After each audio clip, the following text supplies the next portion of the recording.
of pain. When we talk about Ghana, it is the beacon of hope in Africa. So Lord.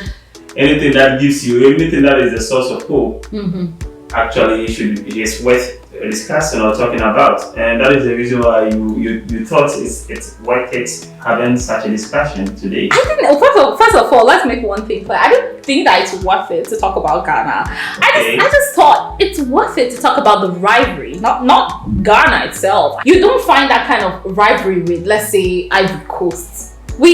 How many times have we had like back and forth banter about, best jollof rice with even Senegal that, lays claim to jollof rice. We don't have that kind of banter with Senegal. Yeah. The reason basically is that we share a common language, that is English. No, I mean Kenya speaks English. But then there is not that's rivalry. It's not between Nigeria. My point exactly. The geographical location of the two nations is a factor. There are a lot of countries between Ghana and Nigeria. There's Chad, there's Togo.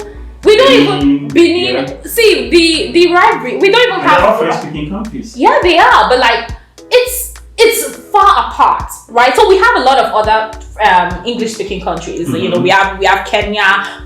They speak English in Rwanda. Yeah, they speak English in Rwanda, South Africa. They are far off, but I don't know. The rivalry that exists between Ghana and Nigeria is historical. It is not. It predates us. Like it was there before we were born. Really? I think I was born then. I don't know how old are you?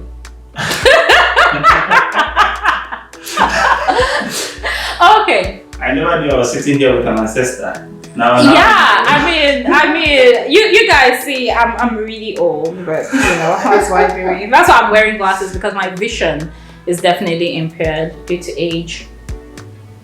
Yeah, you are fortunate. You don't have to see a lot of things to. Yeah. I mean, I am fortunate, and I've lived through a lot of history. I've lived through times, wars, conflict, colonization, and which reminds me, you didn't wear your colonization shoe. Well, I don't know which shoe colonization. If it has to do with my what are you showing? This is. You know what, guys? Michael has a colonization shoe. It's a sojourn. This is a liberation shoe. No, this is just like indoor shoe. You get? It's just like indoor sleepers, just chill. I didn't have to like make an impression on like Michael. Michael dressed up. He's coming to the #1 podcast, so he has to dress so well. I mean, you have to invite me for the past 3 months, so. And I have to drive here, so definitely I have flip-flops. Actually, Michael lives just across the street. He didn't drive here. He just lives across the street. Anyways, guys, this is the Pot of Beans podcast, and today we are going to discuss Ghana versus Nigeria rivalry. And with me here, I have Michael Ofori, the emeritus of all emeritus. Michael has been. Don't forget to tell them you are emerita. I'm not. I'm just like that normal girl. Just don't have sense. Just winging it. We just go one day at a time. This is the point I have to start going. Because I don't sit with people who believe they don't have sense. Oh, okay. My bad. Oh, don't worry. Don't worry. You can actually leave if you want. Okay. Yeah. All right. Please. Thank you. Okay, it's been a wonderful time recording. I hope you've gotten one or two. Okay, all right. Time to go. Awesome, thank you. Please. Let me make way for you so that you can. You start calling me. I wouldn't call you back. I'm doing you a favor. You like this is your first time on a podcast. Does that? Well, I have been in broadcast. I've been in broadcast journalism for some time, so I have been on television. I have videos, evidence. If you want, I can send you a link. What broadcast? Like Ghana local television? Well, I worked with the Ghana Broadcasting Corporation. I did my internship there. That was in third year undergrad. Awesome. Yeah, so I mean, I have that exposure. I have been interviewed for news, and I have made news. So the podcast even I'm doing it with feedback. You are? I mean to Really? Abandon research paper. Michael loves writing literature reviews. If you ever have a paper to write and you're like very confused about how to write the literature review, Michael here will help you out. I don't like this biscuit. It tastes. Nigerians are never good hosts. Let's look at that. They're never good hosts. So I offered Michael everything. That is not surprising. So if you don't find what you have served as no, it's like then I don't think no, it's a new biscuit, right? I've not tried it. I'm like, you know what? Let's try something new. It tastes horrible. I'm sorry. I'll have to look for something else. This does not taste nice. Yeah, I think water is good for me. Okay. Yeah, awesome. I'm glad you find something that you like. Mm-hmm. What do you enjoy doing aside writing literature reviews? Okay. Aside writing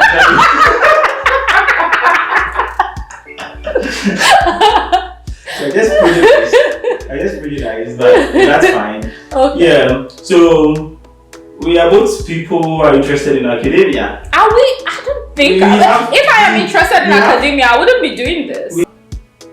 As a Ghanaian, I enjoy all the Ghanaian dish. I don't have an allergy at all. I don't have allergies, so I eat everything. Every and anything. Yes. Why have you not had one of these? If you enjoy everything. Actually, it was here because we agreed we were going to use it as a prop. Oh wow! Just okay, fine. Wow. So now I'm not ever going to remove these shades because I need to hide my face in shades. Wow. By the way, I saw your status, right, where you uploaded a picture of like a fruit salad and boiled egg, and I'm like, what is with Ghanaians and boiled egg inside fruit salad? Are you holy? How did that taste like? Heavenly. Well, it was something you were trying. So you saw the caption that it came with. I said Newman's recipe. What do Nigerians like? Oh, we like a lot of things. We like spicy food. We like rice. If we don't eat rice in a day, it's like they are cutting our heads off.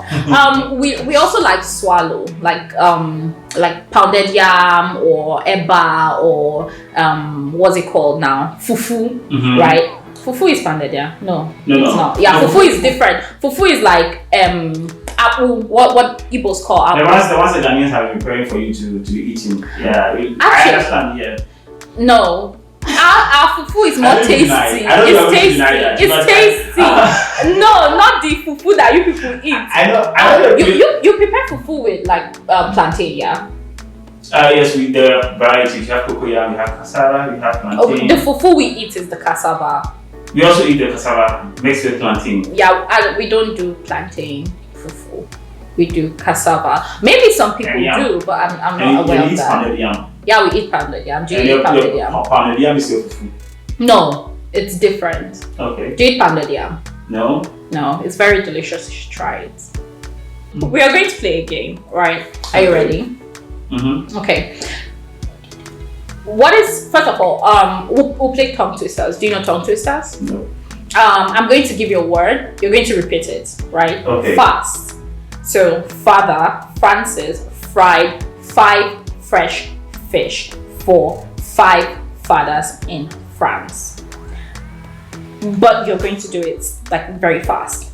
Father Francis fried 5 fresh fish for 5 fathers in France. Your handwriting doesn't look very... It's very nice. This is like the best handwriting you will ever find. But I will try. It's like the best handwriting you ever find. So Father Francis... I'm on the Nigerian community. Okay, it's fine.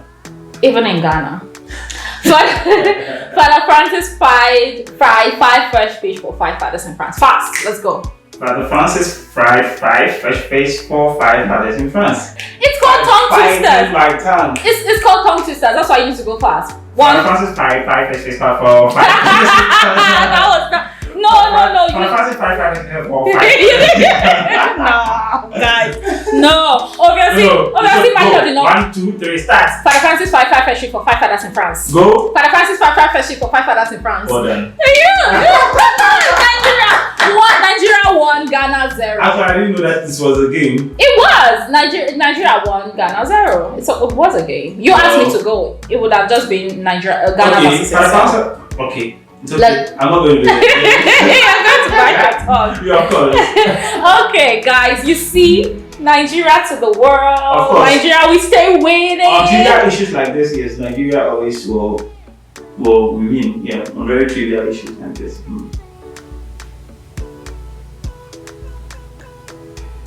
Tell me though, what is one thing about Nigeria that you like?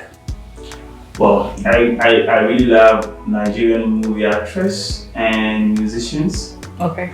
And you remember I've actually been praising the Nigerian, movie industry. Okay. Entertainment industry. They do well. I think they have very good movie producers and better than Ghana. Not to say that. For some time now, Ghana's movie industry has witnessed some kind of, downward.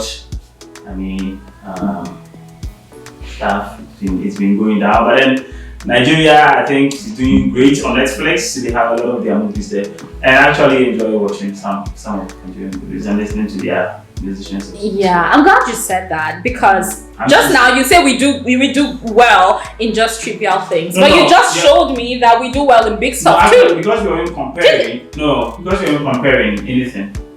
I asked you better than Ghana. I asked you better than Ghana, right? No. And you said no. Ghana's movie industry is taking a dive. No, like I said for some time now. But then the question was, what do I like about Nigeria? It's a trick question. It's not my fault that you fell into the trap. I think any sincere viewer would be able to assess that wasn't part of the question. No, it was because I asked you a follow-up question better than Ghana and you said you agreed that we were better than Ghana. I don't know, just that for the past 2 years or 3, Ghana's movie industry. What movie of yours is on Netflix? Movie of mine. Oh, like Ghana, yeah. Oh, there are a couple of movies actually. Which ones? A lot. You can check that. I don't remember it. Those movies on top of my head because. Oh Lord! You see, that's what people that when they don't have anything of substance, that's what they say. They'll say a lot, and then they can't name even one. That's not actually the case. The case is that I'm not a fan of movies. I only get recommendations from people to watch certain movies, right? So I watch those movies because of recommendation. But then once I spend much time doing. Have you watched any Nigerian movies? Have you any Nigerian movie on Netflix? Yep. Have you watched any Ghanaian movie on Netflix? Yep. Okay. Yeah. Which Ghanaian movie did you watch on Netflix? As I'm saying, I don't even remember any the ones I've watched of Nigeria. So you do. You just don't want to. No, you just don't want to say. I can still. Okay, I think I remember this movie. Was it Black Sisters? Yeah, I think I do remember that. Yeah, you do. I also remember I've watched a movie, I think Kitty or something of Ghana. On Netflix. Kitty what? Kitty. Yeah. It doesn't really sound too. Well, because it's traditional and Ghanaians, that's one thing we always try to do. Was that like your debut in our movies? Was that like your debut movie on Netflix? There are a lot of movies. As I was saying, I'm not a fan of movies. If you are discussing with someone else, can go deep into the entertainment aspect. That not you. By the way, our artists also do better. Artists like music artists. Yes, I made reference to that. Yeah. How many of your artists are mainstream? I saw one of your podcasts. You used Kukude Traveler. Me? Yeah, of course. You have your TikTok. It's on your TikTok. This is something everybody can go and check her TikTok account or page. By the way, Kweku the Traveler was, he was brought into limelight by Burna Boy. Let's make that clear. Kweku the Traveler was there before Burna Boy, as an opportunist, wanted to take advantage. He brought him to the limelight. Kweku the Traveler himself, in an interview, agreed that Burna Boy helped his career. I can look for the interview and play. Someone from Burna's team reached out to me on WhatsApp. Okay. Were you shocked? Very. What did they say? Yo, Bernard, they love your tune. Well, are you free to like have a video call that? Yeah, bro. At this studio, make her talk to my man. Oh, I see. Yeah, so they called him. And he was on there. Yeah, it's crazy. We talked for like 20 minutes. That is the essence of featuring people on your music, right? Before, when someone features someone else, it means like, and that person brings the other into the spotlight. It means the person that featured the other is kind of better. It's top. Wouldn't you agree? That's not the case. Wait. What? So quick.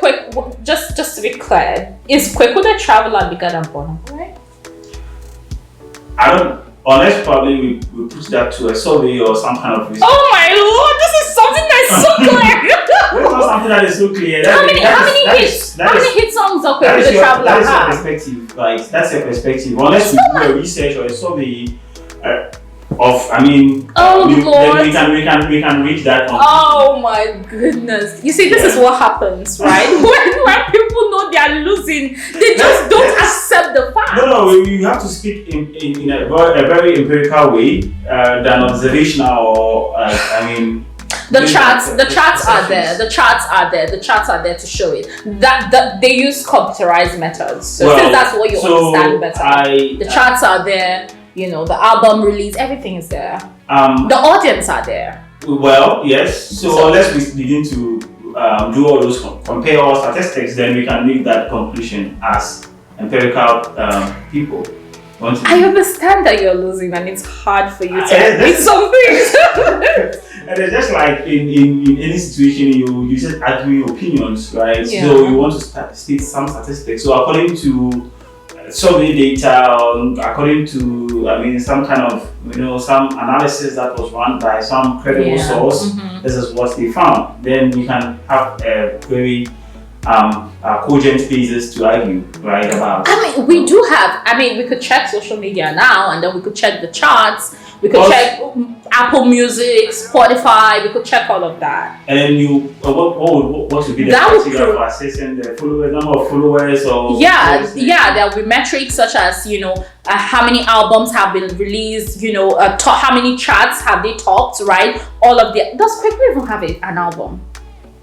I'm not an entertainment person, so I won't be able to provide much information about that. But what I'm saying, what you are getting wrong is there are a lot of factors that goes into the number of people. This is not something we need to argue. Kweku the Traveler versus Burna Boy. No. Obviously, Burna Boy brought him into the limelight. Traveler is a song. It's a title. Black Sherif is Black Sherif. That's his name. You see, Burna Boy is big, right? So I'm not trying to run any kind of comparison between Black Sherif and Burna Boy. But you just did. No, you're just talking about. You said Burna Boy was an opportunist. No, I'm saying the music. I'm not. The music was opportunist. No, the music was already trending, and Burna Boy decided to feature, right? Because he also used that opportunity to also, get more, fans, get some of the Travelers fans. That is so funny to me. Well, that is so funny. Everybody, every musician has something unique about them that attracts certain groups of people, right? And it is just the same reason why some brands, popular brands, try to associate with celebrities so that just to get that kind of connection. Okay. So it's the same thing, right? Kweku the Traveler may have certain groups of people that love his music. So with Burna Boy featuring, we feel, then Burna Boy becomes part of us. Then all of those people who are really unique fans of Kweku the Traveler, Black Sherif, will also migrate. There is that kind of, I would say, a spillover, kind of fun connection in there. So that is the point I'm trying to. Do you feel fulfilled? Do you feel fulfilled? Do you think that all this explanation makes you feel good? Like, do you feel good? Do you feel fulfilled? About what? About what you just said. Well, that is the fact. So okay. I don't have to feel good about the fact. It is the fact. Okay, the fact is the fact. Okay. Yeah, if you want to argue your opinions, then we cannot agree. Yeah, I agree with my opinion. I told you you said you wanted evidence. I told you there is evidence, right? And how would you say, and how would you say that Burna Boy was, or took that song because he was an opportunist? Do you get it? I'm saying that like he wanted something out of it. It might be. The move could be an opportunistic move. It might be, right? But then, like, when we look at the facts and say, because we never know people's intent. First of all, we can't even judge Burna Boy's intention right now. This is not something that we can do. You've shattered my logic. You've shattered my logic. I have no reason anymore. None whatsoever. Anyway, Ghana, if this is how you people argue, wow. No. you look at facts and you call them not facts. No. I mean, we don't want to even argue more into that. That's assertion you made. Yeah. Actually, if we want to even argue to the point of, realism. What's how facts even emerge and all that. But I mean, that should be another argument for the different events. Okay. Yeah. Okay, agreed. Historically, Ghana and Nigeria have had like bittersweet times, right? Yeah. There was a time in history when Nigeria had a very good economy, everything was going smoothly, the oil boom and all. And then Ghanaians flocked to Nigeria, and then after a while, because there was so much in Nigeria, and not just them actually, it was like foreigners were a lot in Nigeria because of the oil boom. And so after a while, Shehu Shagari said, well, every Ghanaian and every foreigner actually should leave. But Ghanaians were more in number than like any other African nation or any other foreigner. It's not like every foreigner should go. Like every undocumented foreigner, like if you're there without your papers and everything, you should leave. And so people capitalize on that to say, Nigeria expelled Ghanaians from Nigeria, and that was a mean move. What do you think about that? Do you think it was a mean move? I think you have asked the question, but then you have made an assertion and you have concluded on that, and then you have asked. I said people think it was a move. What do you think? Before you go to this question, you were talking about how Nigeria's economy was booming and Ghanaians flocked in there. But I think that is incorrect. It's incorrect to say, so Nigeria was booming. Nigeria's economy was booming for Nigerians. Okay. That is the point you would want to make. Yes, it was booming for Nigerians somewhere in the early part of 1980. 1983. The 1983 was when they were asked to leave. Yes, so it was the early part of 1980.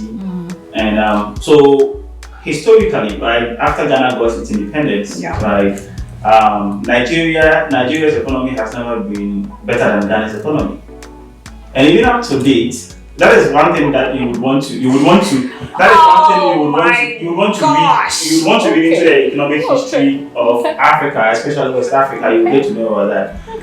And Ghana has made significant financial contributions to Nigeria in terms of its journey towards independence. So that argument you made actually is incorrect. If you want to contextualize, what argument did I make? No, the point you made that Nigeria's economy was booming and Ghanaians were flocking. It's like, okay, there was But that was exactly what happened. So this is the explain to me. If not, explain to me why there were a lot and lots of Nigeria of Ghanaians in Nigeria at that time. Very, very, very good question. Right. So it's even the situation now. Right, people still go to Nigeria to get things because Nigeria's economy or money, like their the strength of their currency is very weak compared to Ghana. So then now it's been the case historically till now. It has always been the case right from that time, from independence. Ever since Ghana got its independence, Nigeria's currency has never been, equivalent to the Ghana cedi ever. That is why Ghana cedi is one of the strongest currency in Africa, right? But you can actually read into that. So the situation, what got people into Nigeria, people everywhere flock into, go to other countries to see greener pastures, but for some it's for business. So people, because the Ghana cedi was stronger, right, was weightier than the Nigerian currency, you can take some small money in Ghana, buy a lot of things in Nigeria, bring it to Ghana, sell, and make a profit. Okay. And it is the same, it's a situation still. Okay. It's just like people, it is an economic move people make all the time, right? Okay. So when your currency is just like people, people take dollars, right? When you send dollars to Ghana now, Nigeria, it's like $1,000 can almost buy a land or even some house. And in Nigeria, I need you to okay, first of all, I'm very thankful that you made the reference to the dollars, right? Mm-hmm. So let's make this analogy, right? Let's call this place the US, let's call it Nigeria, right? Okay. You leave Ghana to come to the US but the Ghanaian cedis is better than the US, but then there are a lot of Ghanaians here, right? But then the Ghanaian cedis is better. So you live a better life, a better currency, a better everything to come to the US. That is a very interesting analogy to me. For what? But that's not the situation between Ghana and Nigeria. I need you to explain the situation. The situation I was making. Okay. You see, it's just like organizations in the US or part of the Western countries coming to Africa, set up branch just because they can have access to cheap labor. Right, because they can. So you think that Ghanaians came to Nigeria to get access to cheap labor? And that is the reason why. Did you think that? No, I'm making a point. That is the reason why some for political expedience, some people are just against businesses moving overseas because it takes job from the country or from the mainland to the country. So do you mean that Ghanaians brought businesses to Nigeria? The Ghanaians that were in Nigeria were not slaves. Nobody said they were slaves. They were working. Yeah, but they're working in Nigerian factories, in Nigerian companies. Not like they brought their companies to Nigeria. No, probably yes. There were because of the oil boom. Like when the oil was, people set up businesses, factories, refineries. We had a working refinery then. So yeah, please continue. Well, that is, you can provide that much knowledge about Nigeria oil, but I have not read that Nigeria has any oil refinery because the oil Nigeria even produces imports them to be refined in other countries. We have a refinery actually. We have a refinery. Okay. It's not as functional as it used to be. We do have. Yeah. I think it's in Kaduna. Yeah, it should be in Kaduna or somewhere. I'm not very sure, but the point I'm making. And then we had granite factory. Yeah, anyway, that is by the way, but yeah, that is by the way. It's not related to petrol or oil. I said petroleum. We also have fine. So we also have oil refinery, but that is not it. We also the oil in Ghana. Sure you do. But then that's the point of argument. Yeah. The point we are arguing right now is that Nigeria's currency has never been stronger or weightier than the Ghanaian currency. So if I can take some few currencies, even today we can check the exchange rate between Ghana and Nigeria. We're not talking about today. We know that today at least. And me, I'm going to accept this because I know it's the truth. When it comes to truth, I'm not shying away. I don't rationalize what is the truth right in front of me. I'm being sincere with everything you're discussing. So here's me being sincere with you about now, right? Now I'll say, yeah, if you tell me, Ghanaian currency is far better, of course, yeah. Now the cedi is stronger than the naira. That's always been the case, actually. Okay. Yeah. Right now, we're not in the best place, right? Especially when it comes to our currency, we're not in the best place, but we are getting there. We are, making strides, and we will get there. That's what I would say for Nigeria. But I would say then, and the funny thing is that it wasn't just that period, that 1983, right? It was also before then, right?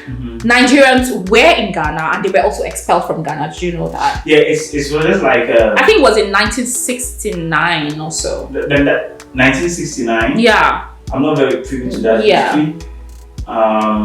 So it was like Ghana expelled Nigeria first, and then when it was and for Nigeria, it wasn't about Ghana, like it was just like, but it's just that Ghanaians at that point, they were so much, right? So it felt as if it was a war, like let's say, or like a case for like against Ghanaians. I can quickly check. Okay. If in 1969, Ghana expelled Nigerians. Okay, let's come to the jollof, right? The jollof, the famous jollof. The jollof was. Why do you think that there is this war about who makes the best jollof rice? Well, in the first place, I don't know how this whole jollof war started, but then I think it's just part of the entertainment. The two countries, I think something that the two countries have developed to, spark discussion or conversation, right? And I think there are a couple of studies on this thing called gastro diplomacy, right? So yes, based on food war and all of those things, we're able to establish that kind of connection, and it is based on this same jollof war. Most people even think Ghana shares borders with Nigeria, but there are a lot of countries. Yeah, in between. So it's crazy. That is the effectiveness of that jollof war on the diplomatic relations between the two nations. As to which country prepares the best jollof, we carry the crowd. It is an argument I don't think it should be hard. Like empirically, it should not be, because it is like this countering other people's experience. Which other people? Right. So it's just like you Senegal? tasting. You tasting. Sometimes there are people who can be very sincere and say, "Oh, I've tasted a Nigerian jollof. I'm a Nigerian. I've tasted a Nigerian jollof. I've tasted a Ghanaian jollof. I think the Ghanaian jollof is better than Nigerian jollof, or vice versa." Nobody says that. No, a lot of people have said that, including people that I can make reference to here, but for the sake of their identity. So I just want to not mention their names, but then they have been very open about that. I have tasted Nigerian jollof. I don't think it's any better I have tasted Ghanaian jollof. I don't know why people even like it. Like it just doesn't make you know how you taste something and you're like, I see why people like it. But I tasted it and I'm like, why do people like this stuff? Like, why do Ghanaians even like this stuff? It's just probably the person who prepared that jollof for you is not a good cook. That could be the reason why your experience. I haven't tasted Ghanaian jollof in just one place. I've tasted it in like several places. Then your sense of taste is also deformed. Compared to I've eaten Nigerian jollof. It is heavenly. It is heavenly, absolutely heavenly. Well, so yeah. It tastes so. I do have Ghana. Should I bring Nigerian jollof right now? No, you can eat it when I'm gone. Yes, it's very delicious. You just don't want to be objective. That's I agree with you. I agree with you that the Nigerian jollof is good for you, right? Because that is your experience. That is your lived experience. You can't counter other people's lived experience. I'm not countering. It's my lived experience. Yes. And for me, I've tasted both sides, and I'm like, nah, this. Well. And then people, do you remember when was it Mark Zuckerberg that came to Nigeria? He came to Ghana as well. No, it's just Patrice Evra. Manchester United player, former player Patrice Evra, was visiting in a couple of African nations. He was in Nigeria, and then a week later he was in Ghana. I don't know about him. And he made reference. This is something we can all check. And he said, "No, my Nigerian guys, I'm sorry.